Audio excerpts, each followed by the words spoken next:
रात के अंधेरे में वायनाड पर तबाही का पहाड़ टूट पड़ा।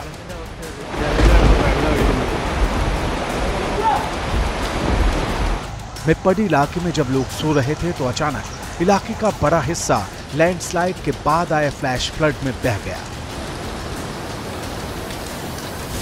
दर्जनों जिंदगियां मलबे में दब गईं। लैंडस्लाइड के बाद बर्बादी का यह मंजर बताने को काफी है कि आपदा कितनी बड़ी है। जिधर देखो उधर ही तबाही का तांडव नजर आता है। लैंडस्लाइड इतना भयानक था कि इससे पैदा हुआ मलबा, रोड, ब्रिज सब तबाह कर गया। आधी रात 2 बजे से तड़के 6 बजे के बीच तेज आवाज के साथ पहाड़ी का बड़ा हिस्सा गांव पर आ गिरा।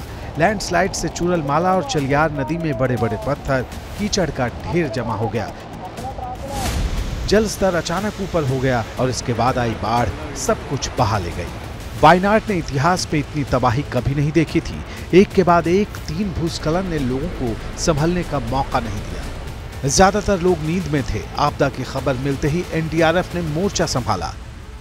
हमें सुबह इंफॉर्मेशन मिली, हमारी एक टीम जो वायनाड में थी तुरंत वहां पहुंच गई। उन्होंने रेस्क्यू ऑपरेशन शुरू कर दिया।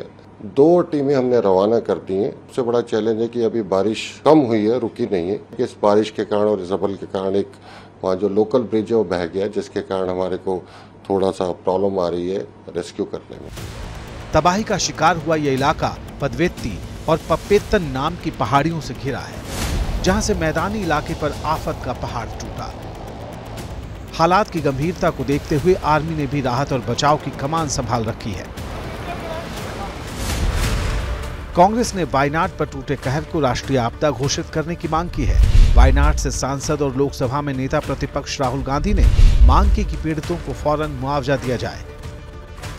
I request the union government to extend all possible support for rescue and medical care, immediate release of the compensation to deceased people, if that compensation can be increased as well, set up relief at the earliest and prepare a roadmap for the rehabilitation of the affected families.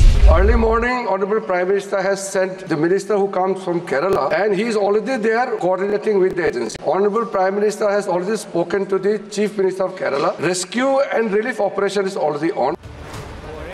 Wayanad में पहले से ही भारी बारिश की वजह से तमाम नदियां खतरे के निशान के आसपास बह रही हैं। इसको लेकर पर्यटकों को एहतियातन अलर्ट किया गया है।